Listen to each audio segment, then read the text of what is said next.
Hi everyone, welcome back to Banu Sami kitchen. நாம் இன்றைக்கி என்ன ரெசிபி பார்க்க போகிறோன்னா, ஒரு சத்தான சிறுதானியத்தை வச்சு ஒரு ப்ரோட்டீன் ரிச் தோசை தாங்க பார்க்க போகிறோம். இந்த தோசை பார்த்திங்கன்னா ரொம்ப கிறிஸ்பியாக முறுமுறுன்னு இருக்கோங்க. சின்ன குழந்தைங்கள்லேருந்து பெரியவங்க வரைக்கும் எல்லாரும் இதை சாப்பிட்லாம். அந்த அளவுக்கு ஃபைபர் ப்ரோட்டீன் எல்லாமே ஜாஸ்தியாக இருக்குது. வாங்க இதை எப்படி செய்யலான்றதை பார்ப்போம். வீடியோக்குள்ளே போகிறதுக்கு முன்னாடி மறக்காமல் சப்ஸ்கிரைப் பண்ணுங்கள் அண்ட் பெல் ஐக்கானை கிளிக் பண்ணுங்கள்.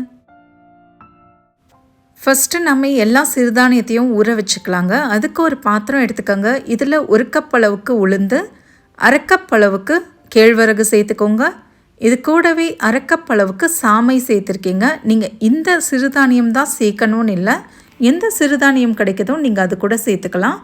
1/2 கப் அளவுக்கு கம்பு சேர்த்துக்கோங்க. 1/2 கப் அளவுக்கு குதிரைவாளி, 1/2 கப் திணை சேர்த்துக்கோங்க.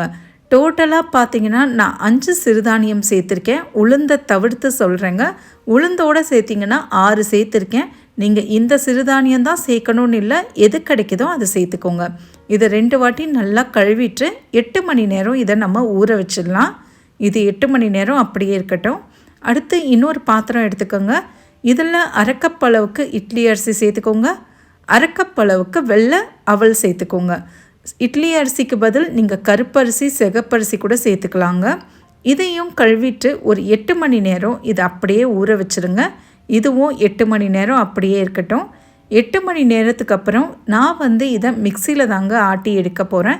நீங்கள் கிரைண்டர்லேயும் அரைச்சிக்கலாம். மிக்சியை நல்லா க்ளீன் பண்ணிவிட்டு மிக்சி ஜாரை இதில் தண்ணியை முழுசாக வடிகட்டிட்டு கொஞ்சம் கொஞ்சமாக சேர்த்து அரைச்சிக்கோங்க. ஒரேடியாக எல்லாத்தையும் சேர்த்து அரைக்க வேண்டாங்க, மிக்சி சூடாயிடும். கொஞ்சம் கொஞ்சமாக தண்ணியும் சேர்த்து இதை நல்லா இந்த மாதிரி மைய அரைச்சி எடுத்துகிட்டு வந்துடுங்க. பாருங்கள், நீங்கள் இதில் இட்லியும் சுடலாங்க, தோசையும் செய்யலாம். இந்த அளவுக்கு சாஃப்டாக நல்ல ஃப்ளஃபியாக இருக்கணுங்க. இந்த மாவை நம்ம பாத்திரத்தில் மாற்றிடலாம். இதே மாதிரி எல்லா மாவையும் அரைச்சி எடுத்துகிட்டு வந்துடுங்க. இப்போ பார்த்திங்கன்னா நான் எல்லா மாவையும் அரைச்சி எடுத்துகிட்டு வந்துட்டுருக்கேன். இதில் நம்ம கையாலேயே நல்லா கலந்து விட்டுக்கணுங்க. அப்போ தான் மாவு நல்லா புளிக்கும். கரண்டிலாம் யூஸ் பண்ணாதீங்க, இந்த மாதிரி கையாலேயே நல்லா கலந்து விட்டுக்கோங்க. மாவு பாருங்கள் எந்த அளவுக்கு சாஃப்டாக இருக்குது. இது 8 மணி நேரம் அப்படியே வச்சுருங்க, புளிக்கட்டும். நான் நைட்டு ஃபுல்லாக புளிக்க விட்டுருக்கேன். அடுத்த நாள் காலையில் பார்ப்போம். அடுத்த நாள் காலையில் பார்த்திங்கன்னா மாவு நல்லா பொங்கி கீழேயே விழுந்துருச்சுருங்க. அந்த அளவுக்கு நல்லா பொங்கி வந்திருக்கு. எந்த அளவுக்கு மாவு பொங்குதோ நமக்கு இட்லியும் தோசையும் சூப்பராக வரும். பாருங்கள், இப்போ தேவையான அளவுக்கு மாவை மட்டும் எடுத்துக்கோங்க. எல்லா மாவையும் எப்போவுமே யூஸ் பண்ணாதீங்க. எத்தனை தோசை போட போகிறீங்களோ அதுக்கு அளவுக்கு மட்டும் எடுத்துக்கோங்க. கொஞ்சமாக உப்பை சேர்த்து நல்லா மாவை கரைச்சிக்கோங்க. மிச்சம் இருக்கிற மாவை நீங்கள் 2-3 நாள் ஃப்ரிட்ஜில் வச்சு கூட சாப்பிட்லாங்க. இப்போ பார்த்திங்கன்னா மாவு நல்லா கரைச்சாச்சு.